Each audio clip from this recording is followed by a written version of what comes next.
and as a United States Attorney for the Southern District of New York, and the Assistant United States Attorney for the Eastern District of Virginia. In 2013, Jim became the Deputy Attorney General at the Department of Justice. Jim left the Department of Justice in 2005 to serve as General Counsel at Lockheed Martin. 5 years later, he joined Bridgewater, a Connecticut-based investment fund, as its General Counsel. Jim is a former resident of Henrico County and was instrumental in inspiring my family to move from Atlanta, Georgia to Henrico in 1997 when my husband interviewed with Jim at the U.S. Attorney's Office in Richmond. I have great memories of Jim and his wife encouraging us about Henrico schools, which all of our kids attended, and both families piling into cars to pick apples and Christmas trees. Thank you, Chuck and Jim, for coming to Henrico County today to help this community effectively respond to the growing opioid epidemic. We look forward to your perspective, insight, and advice.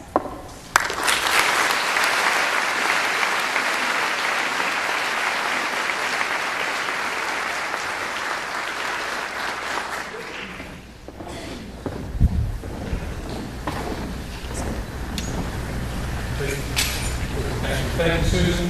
Can you hear me okay? Check. Right now? How about now? No? I'll just shout? Okay. I think you can hear me now in the back? Okay. First, a word of thanks. Thank you, Susan, for all you've done for the people of this amazing community, and for inviting the two of us to come and share some brief thoughts with you. First, a word just about this community. I'll try not to get emotional. I left here shortly after 9/11, within a couple of months of 9/11, and I never got to come back. And I have come back many times in my mind over the last 16 years, seeking centering, seeking escape, seeking a reminder of what a healthy public community is like. I've especially made those trips in my mind over the last 12 months.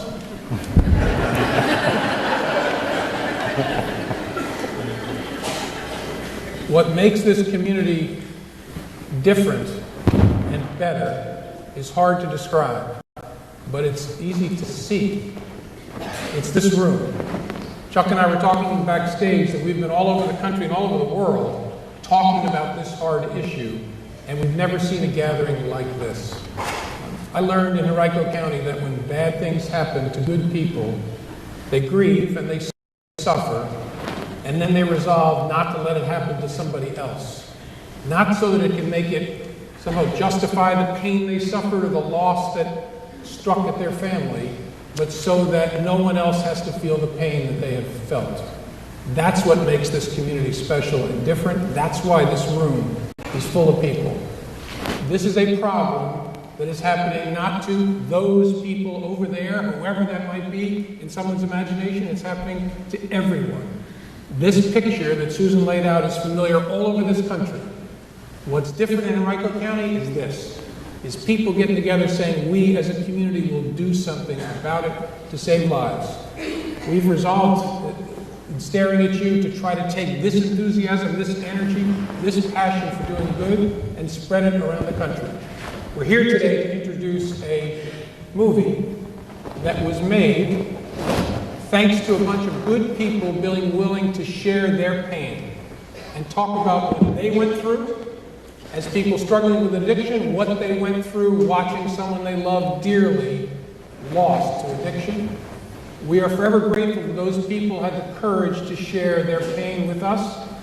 We have shared it in this movie all over the country. It's been watched by over 500,000 people. It's been watched throughout every single FBI field office and DEA field office, because the pain of those people and their courage is designed to prevent others from suffering the way they have. So we know that you will not enjoy this movie. It's not designed to be enjoyed. It's designed to show people just how big this problem is, and that the solution is beyond those of us in law enforcement. So I look forward to our conversation today. It is so great to be back among you, and maybe someday I'll get back here other than in my mind. I'll probably be shorter by then. I think I'm shrinking each year, but I will still be standing straight up, I guess. Chuck. Thanks, Jim, and thank you, Susan. I agree with you. This is a remarkable Bear with me.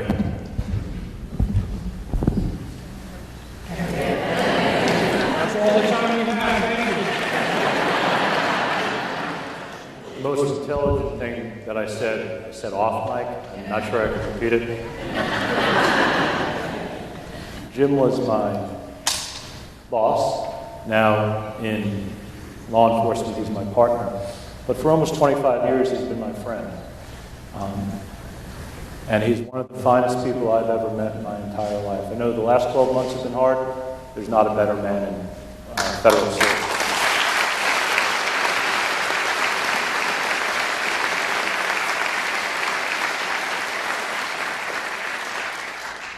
I've spoken at gatherings like this in North Dakota and in North Carolina, and I agree with Jim.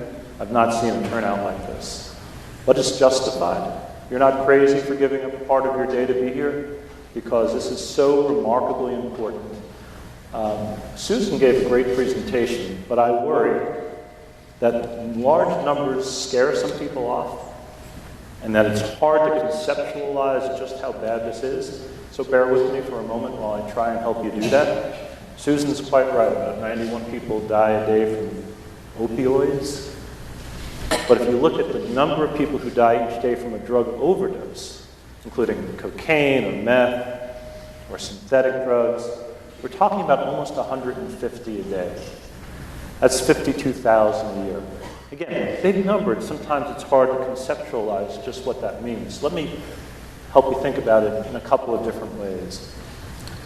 You all remember the awful shooting at the Pulse nightclub in Orlando in 2016. 49 innocent Americans were slaughtered by a madman. Imagine that happening 3 times a day for 365 days in a row. And you have a sense of the crisis we're facing in this country right now. 3 times a day for 365 days in a row. Or to think about it another way, my heart goes out to those people in West Africa who died of Ebola, horrific disease. And you may recall how much time we spent talking about it in this country. Do you know how many people died of Ebola in the United States who contracted the disease in the United States? And the answer is 0. So a horrific disease that claimed many innocent lives. But sometimes the things we talk about and think about and fear are so out of proportion to the real risks that we face.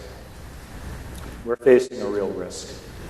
I think also we sometimes use words like epidemic or unprecedented or historic in ways that are really not accurate. This is unprecedented. This is an epidemic. So we're going to talk with Susan and with you about how you can help.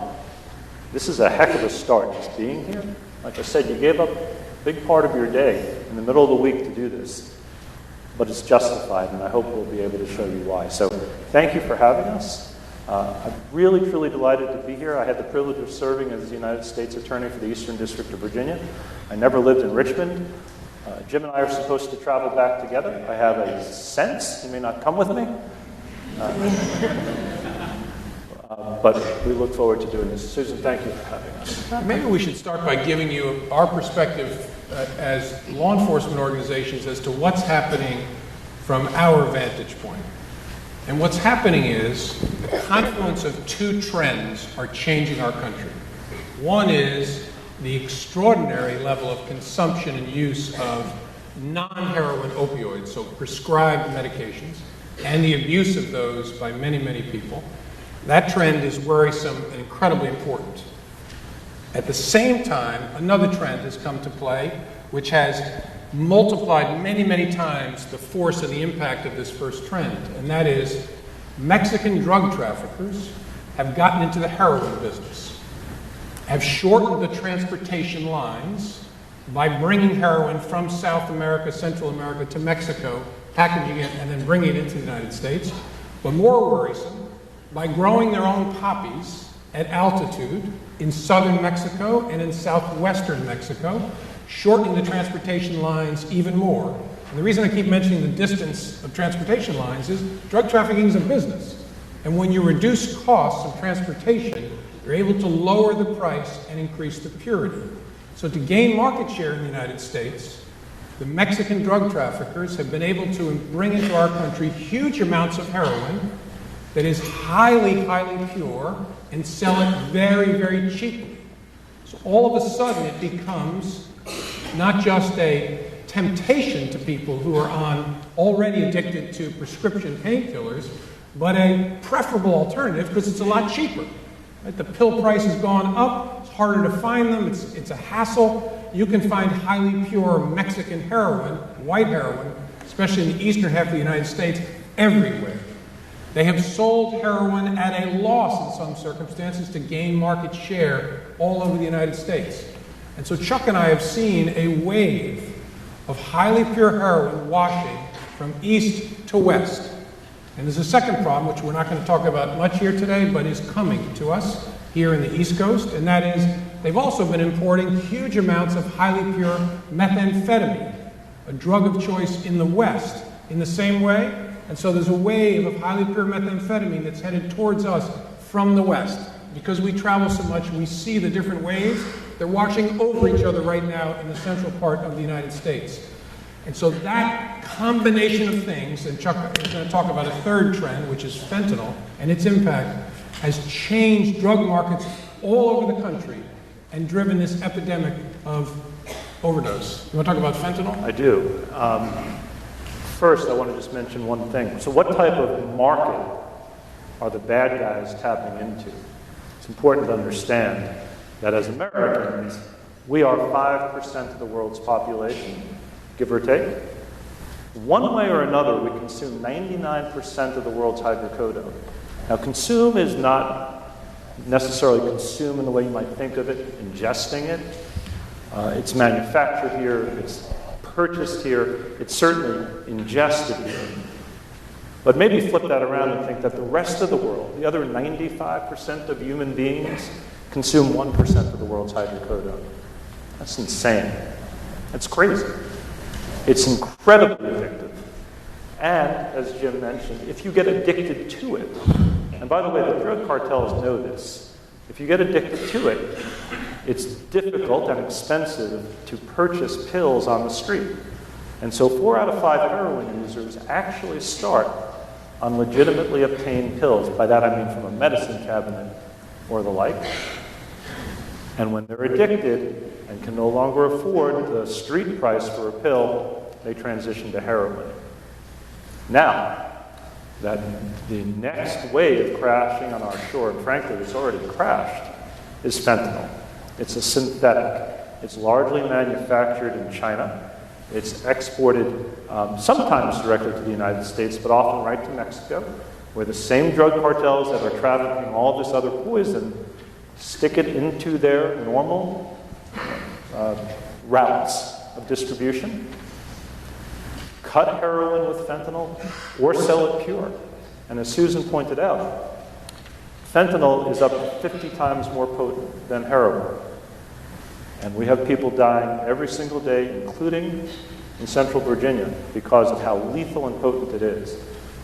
The Chinese have, believe it or not, and deserve praise for this, worked with us. They've now scheduled or banned the export of fentanyl and some of its analogs from China. They're passing leads to us so the FBI and the DEA can work cases together. That's good news, but right now we are in the tail of a very large, ugly dog. The very large, ugly dog was the pill crisis, and we are now seeing what has happened as a result of our sort of pain management culture. It's extraordinarily dangerous. I'll say one other thing about fentanyl, and Susan touched on this. I worry all the time about the men and women of law enforcement, the DEA, the FBI, Richmond PD, the Enrico folks, because if you come into contact with fentanyl, first of all, you may not know it's fentanyl. It looks just like heroin. And if you touch it and you absorb it through your skin, it can kill you. We have to rethink in law enforcement how we encounter this stuff, how we transport it, how we test it. That's how lethal it can be. So this is a huge problem, and I think in a moment or two we're going to talk about how you all can be part of the solution. And I'm not saying that sort of randomly or haphazardly. We can change the culture in this country. We've done it before. It's really, really hard to do. I'll give you two examples. I think we've changed the culture in the United States with respect to seatbelts. When I was a kid, nobody wore them. And today, virtually everyone does. And I think we've changed the culture, to some extent, with respect to smoking. Right? Fewer and fewer kids smoke, and more of them know the danger of it. So while hard, while difficult, we absolutely can change the culture. But we have to commit to it. Maybe one thing before we finally let you ask questions. If we leave you with one thing today, I hope it is a sense of genuine humility about our ability as law enforcement to affect this problem. We cannot arrest our way out of this problem. We have a very important role to play. Our job is to try to crack down on the supply, literally, to be very blunt, to drive up the price, to make it less and less attractive for people who are addicted to pills to move to heroin, or people who are moving from some other drug to come to heroin, or someone just to try heroin. And we will work at that constantly. But if that's all we do, we're just bailing a boat with a hole in it. It'll just always be filling up, always be filling up. The answer is what's represented in this room, which is attacking that problem from all different dimensions. We will do our part. We will try and lock up as many drug dealers as we can and alert people to the dangers, but the problem's not going to be solved unless it is done in a holistic way. Thank you both. I think part of understanding the problem that we're trying to solve is understanding the profile of the people and the person that it's affecting. Can you talk a little bit about what has changed about the profile of a person with an opioid use disorder? Sure. There really is no single profile, Susan. As Jim alluded to, we see it everywhere among the very young and the very old. We see it across race, across gender, across religion, across ethnicity. So to say that there's a typical user or a typical profile would be a mistake. It's everywhere and it's all the time. And we already mentioned the bridge from abusing prescription drugs to this is a dominant feature of it, but it is everyone everywhere that this is affecting. And that's, to me, the most powerful message of this film, convincing kids and parents and teachers that this could happen to any of us. It's not about kids from bad families, or kids from bad schools, or kids who are in trouble with the law, or even kids at all. It is a black hole that sucks all different kinds of people down into it, and it's extraordinarily difficult to escape from. And part of our reason for being here, obviously, is to try to come up with solutions, things that our community can do. And both of you have mentioned that you've traveled, I think, around the world and certainly across the United States. And I'm very interested in what solutions or best practices you've seen in communities to address the opioid epidemic and what might be feasible for Henrico County. Best summed up by the name of a program that DEA has pioneered and is piloting in different cities around the country, 360. We have a vantage point and something to bring to that threat, but teachers do, doctors do, priests, rabbis, ministers, imams do, counselors do, coaches do, and the common denominator, what works best is people talk about it at dinner tables, in classrooms, in youth groups, at sports programs, talk about it. And our hope with this film, especially with young people, is that it will facilitate those conversations and show people enough of maybe the markers of it and alert them to the ubiquitous nature of it, that maybe when they see a troubled friend or a troubled teammate in a league or a troubled colleague at work, they'll have that conversation with them to get them the help that they need. Yeah, and we think of it in exactly the same way, not surprisingly. Number one, get educated. Many of you already are. Susan probably knows more than Jim and I put together about this. And get involved. And that looks different in Fargo and in Charlotte and in Henrico. It looks a little bit different everywhere. But get involved. A lot of faith-based programs are working very hard at this. It's going to look a little bit different in every community. It really doesn't matter how you get involved. But that's the key, and when I see communities tackle this successfully, it's because they've gotten educated, and I think the movie will help you, and they've gotten involved, and that part is completely up to you. The Virginia Commissioner of Health, Dr. Levine, who's here and will be on the panel today, declared the opioid epidemic a public health emergency on November 21st, 2016. How do you see public health and law enforcement working together? I know you mentioned that it's not just a law enforcement or just a public health issue, but how do you see us working together, public health and law enforcement and other agencies, to address this? I think there's an interface between law enforcers and public health that should be bilateral. We will see trends, spot techniques, usage patterns that we can share with you. But you are scientists and more disciplined thinkers, frankly, than we are, and so you will share back to us information that you're gathering from medical examiners or from hospital admissions to help us know what to focus on. And so putting the brains of both of us, we're seeing the world through different lenses together, along with lots of other lenses, to me is critical. I think wherever it's successful addressing this problem, that partnership is strong. And I think in Henrico, through the Henrico County Task Force, that's been very apparent to me, to have both law enforcement and public health and schools and mental health all at the same table. It's amazing how we each have a piece of that puzzle and can complement and help each other. I hope you have some sense of how good you have it here. All kinds of challenges, but the nature of the partnership among law enforcement, health professionals, government, schools is very, very healthy in this community. You're lucky, it can always be better. I'm always reminding myself that I'm an awesome husband after 29 years. I can always be better. I'm always finding opportunities for improvement. So don't take that for granted. But maybe you can't see how healthy it is here because you aren't able to see it at a distance. We are. So you've got something great to stand on here. Just continue to improve it. The only thing I would add, 25 years ago, it would be unusual for law enforcement to sit down with educators and treatment folks, folks who do rehab and do it well for a living. Today it's unusual not to.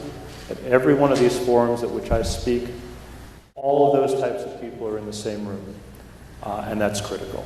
And so I think that, to me, is the biggest change, but it's also, I think, what makes it possible for us to change the culture. Because, as Jim said, we're now coming at it with many different brains and many different perspectives from many different directions. And we should have said this earlier. Part of what makes it challenging for us from a law enforcement perspective is, Chuck talked about the power of fentanyl. Well, if it's 50 times more powerful than heroin, then to have the functional equivalent of a 50 grams of heroin, all you need is a gram of fentanyl. So it's very, very easy to smuggle and to conceal. And so we're kidding ourselves if we think we're going to arrest our way out of it, or as much good work is done at our border, and as much we're going to try and improve the work, that we're going to seal it off at the border. Not possible. We mentioned fentanyl in our discussion here, but we haven't talked about carfentanil. Can you talk a little bit about that? Because as you know, we saw it for the first time in Henrico County in November of 2016. And I think it's been identified twice since that first time. So it's something new to us, but something that's here. Yeah, let me be frank about this and not mince words. It scares the hell out of me. Because if fentanyl is up to 50 times more potent than heroin, carfentanil is up to 100 times more potent than fentanyl. It's a game changer. And Susan, you mentioned it's used as a large animal or elephant tranquilizer. Imagine what it would do to a human being. Well, actually, you don't have to, because we are beginning to see it. You mentioned for the first time in late 2016 in Virginia, but sadly, we've seen it earlier and in force in other parts of the country. An addict needs more and more and more to sustain a particular high, and so this is the inevitable consequence of that physiology, that you move to something that will eventually kill you. You might ask, why in the world would these Mexican traffickers kill their clients? I'll give you a really simple equation that will help explain it. If we lose about 91 people a day to an opioid to a fatal opioid overdose, we know that almost 600 people a day try heroin for the first time. Just do the math. But right now, the numbers are very much in the favor of the traffickers. And they don't care who they lose, as long as they pick up more customers each day. And that's exactly what's happening right now. Scares the hell out of me.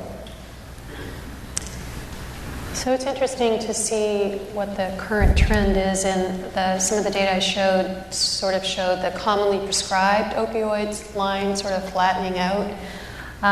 But I still think there's a responsibility in the medical community for responsible prescribing.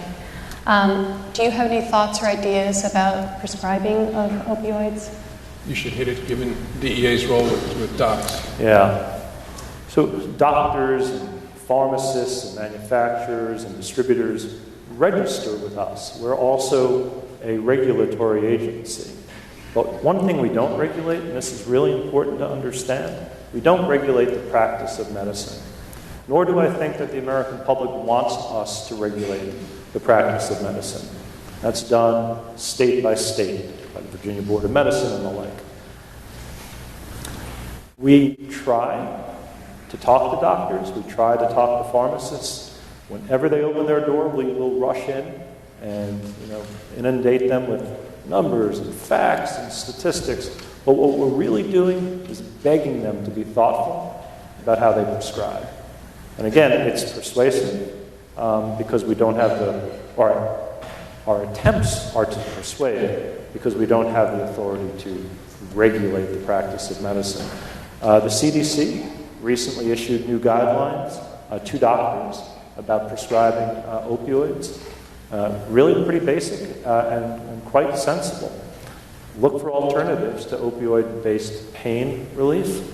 And if you must prescribe an opioid, do it in the smallest amount and dosage possible. And monitor your patients.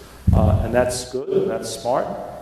We are beginning to see data. I hope this is a little bit of sunshine peeking through the clouds. But we're beginning to see data that suggests that prescription opioids are trending down. Is it a blip? Is it a trend? I don't know yet. But that goes back to my point earlier. We can change the culture. It's just really hard to do. So can I ask Jeff a question? Yeah. You talked about changing cultures. Why is it different in Europe? An advanced culture with a tiny slice of the opioid prescription use that we have. Yeah, that's a fascinating question. Again, we're 5% of the world's population and consume 99% of the world's hydrocodone. We also consume 80% of the world's oxycodone. Different cultures have grown up in different ways. They use pain management techniques in Europe and other developed nations that don't rely on opioids. They have alternatives, and we ought to be looking at some of them. I can't tell you, and maybe Susan knows better than me. That would not surprise me. That they have other practices there. Susan, do you know? Well, I certainly know that there are alternative pain management practices that are becoming more prevalent and popular, all the way from acupuncture to the medicinal use of marijuana to manage pain. So I don't directly get involved with that, but I certainly read about it. There was an article in today's paper about a study at Johns Hopkins about the use of medical marijuana, and in the states that are using medical marijuana and have legislation around that, there's actually some data from Johns Hopkins, which I haven't seen, but said that the opioid death numbers have gone down. Can you comment on that? I don't, but I hope this is implicit, but we ought to make it explicit. There are tremendously important good uses for opioid painkillers. Mm-hmm. People in extraordinary pain at end of life, especially people suffering from end-stage cancers. Right. And so we don't mean to demonize the appropriate use of pain management for people. We simply mean to point out the rampant prescription and the way in which that's a bridge to this heroin epidemic. And my sense, Jim, is exactly that most doctors try really hard to get this right because they know the dangers. But we don't deal with most doctors. We deal with the bad apples. We deal with the pill mills. We deal with the pharmacists that are serving clients who drive 300, 400, 500 miles because they know that particular pharmacy is a place where they're handing out opioids like candy. So I think your point's not just a good one, but an important one, because most people struggle to get this right, and there are multiple legitimate and important uses for opioid-based pain management. One of the DEA's experts offered me a number that stuck with me to illustrate the scope of our use as Americans of prescription opioid painkillers. And check me if I got this right. He said there's enough prescriptions written in the United States each year for these drugs for every household to have 100 of them in the medicine cabinet. Yeah. Right? 184 million scripts written each year. Precisely. Yeah. You got your numbers exactly right. Can I just add one thing, Susan, about medicine cabinets? Yes. All right. Here's something that you can do. If you have stuff in your medicine cabinet, and most of you probably do, it may not be an opioid, but it may be something you want to get rid of. Twice a year, the DEA sponsors what we call our national takeback. Have any of you participated in that? Just a small number of you. Let me encourage all of you to think about this. We do it twice a year. The next one will be on April 29th. You can go to dea.gov, put in your zip code, and find a disposal center near you. We take it anonymously, no questions asked. We don't look at the label, we don't look at what you're dropping off, and we incinerate it. That's the safest way to get this stuff out of your medicine cabinet. And remember, if 4 out of 5 heroin users start on pills, most of them got it out of the medicine cabinet from somebody who'd got them legitimately to begin with. Last year, again, at the risk of boring you with big numbers, we did 2 takebacks. We took in 1.6 million pounds of stuff around the country. Now, we've done some random sampling. It is anonymous, but about 10% of the stuff we take in are opioids. And some people say, is it worth it if only 10% of the stuff is opioids? What's the other 90%?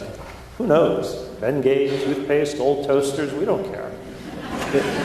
It doesn't matter. But if, quote unquote, only 10% of the other stuff are opioids, that's still 160,000 pounds of opioids off the street. So our next take-back day is April 29th. You can go to dea.gov, punch in your zip code, and we'll tell you where in Central Virginia you can find a place to drop that garbage off anonymously. I would also add to that the Virginia Office of the Attorney General has sent out drug deactivation kits to all of the local health departments around the state. And we actually have a Henrico County table here for the exhibition part of the afternoon. And we have some of the drug deactivation kits with us. They're little pouches that you can take home and put your drugs in. It doesn't hold a lot, so you probably need a take-back day to bring your whole medicine cabinet, but certainly... Especially if you have a toaster in your medicine cabinet. Yeah, keeping things like that, yeah. Lord knows how big. But at any rate, if you want to get a small pouch to bring home for a smaller amount that you're trying to get rid of, you can get those today here after the event. So, final question, sort of give you guys a chance to go anywhere you want. What are the FBI and DEA's top priorities or strategies in the coming year to address the opioid problem? I'll start. What I've asked our special agents in charge around the country to do is to identify a really simple strategic plan. It's not a 300-page document. It's 2 sentences. Sentence 1, identify the most significant threat in your jurisdiction, period. Sentence 2, mitigate it. That's it. In most of the country, it's opioids. Not in all of the country, but in most of the country, it's opioids. There's a little bit of a mythology about the DEA. We are not busting kids in their University of Richmond dorm rooms for smoking dope. We are going after the biggest and most dangerous and most violent cartels and street gangs in America. And I'm very happy to tell you, we're doing it in lockstep with the FBI. Could not ask, I told you earlier, he was my boss and partner and my friend. I could not ask for a better partner than the FBI. And I think our priorities line up pretty well. Jim has a marvelous way of describing this. Your free safety analogy, and I should let you do it. No, go ahead. Nah, you do it. I was not a football player, as is obvious, just looking at me, but I describe the FBI in this way, and I think Chuck does the DEA as well. There are certain positions on a football defensive side that are assigned, and you have areas that you're responsible for. The advantage of being a free safety is your job is to respond and find out where the rest of the defense needs you. Do you need me, the free safety, in run support? Do you need me over the middle? Do you need me in the flats? Do you need me deep? I will go where the game takes me because that's where the need is. That should be our role. Most of the law enforcement in this country, 85% of it, is done by the amazing people of state, county, and local law enforcement who are incredible. We are 15% of federal law enforcement in this country, and so we should be picking our spots to figure out where they need us the most. And so for the FBI, it won't surprise you, where we think we can make a difference, make some tackles here, is using our footprint, which is significant. We have 500 offices in the United States and 80 some around the world. And so our idea is let's use that footprint to contribute in two different directions. First, try to crush the international trafficking organizations, especially the Mexican traffickers bringing us those waves of methamphetamine and heroin, to see if we can't dramatically increase the cost for them and change that market. So that uses our footprint, our technology, our intelligence ability, and we do it together. But the second way in which we're trying to make tackles is using our presence in every community in this country to be a convening authority, to bring people together, to show them this amazing movie, to ask them how can we contribute to making the 360 approach a reality in this community. That's obviously done with DEA, but it's done by bringing in the faith community, the education community, the medical community, and saying, hey, come to our FBI office, we have one in your community, let's talk about how we can attack this problem. And so we're looking outward at the sophisticated operations, and we're looking inward to try and drive what this room represents, a holistic approach to a plague that is killing innocent people all over the country. Too eloquent. I can't follow that. So thank you for having us. Thank you for what this room represents, and thank you for the community that this room flows inevitably from. You are very lucky to live in this great place. I miss it very much.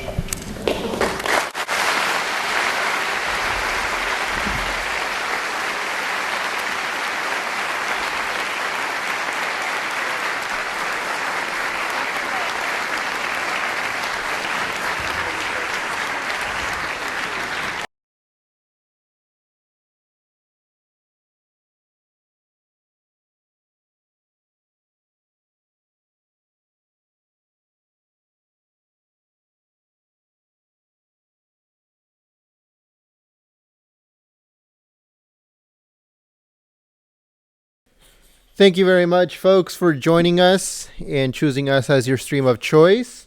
That was FBI Director James Comey and DEA Director talking about the opioid and drug, meth, all that stuff. The epidemic that's going on in the northern Midwest and in the East Coast. Here in California, it's not as bad when it comes to opioids. We've had problems with methamphetamine, but it seems like it's getting a lot better now that marijuana has been legalized. And actually, fun fact, here in California, it looks like the amount of users that smoked marijuana before it was legal was higher than now that it's completely legal for recreational use. So I think that that's something that the federal government should really look into. If they make it legal, nobody wants to smoke it anymore or use it anymore. But then that also gives the issue of people going for harder drugs. So it's like a double-edged sword when it comes to marijuana.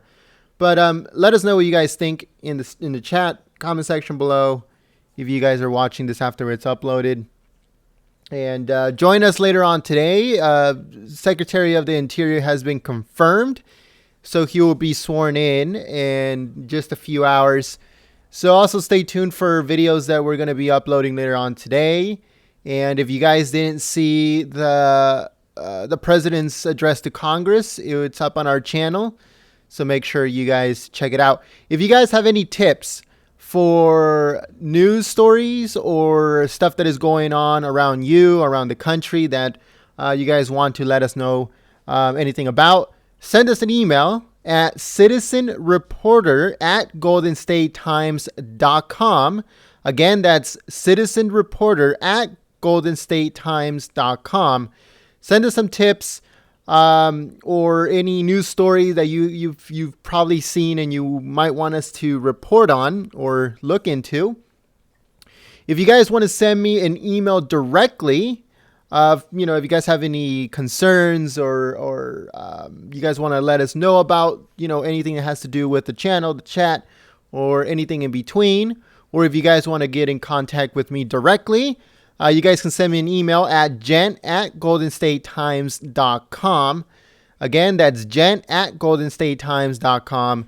Thank you very much, everyone, and I hope to see you guys here later on today for the swearing in of the Secretary of the Interior. Thank you very much, everyone. Peace.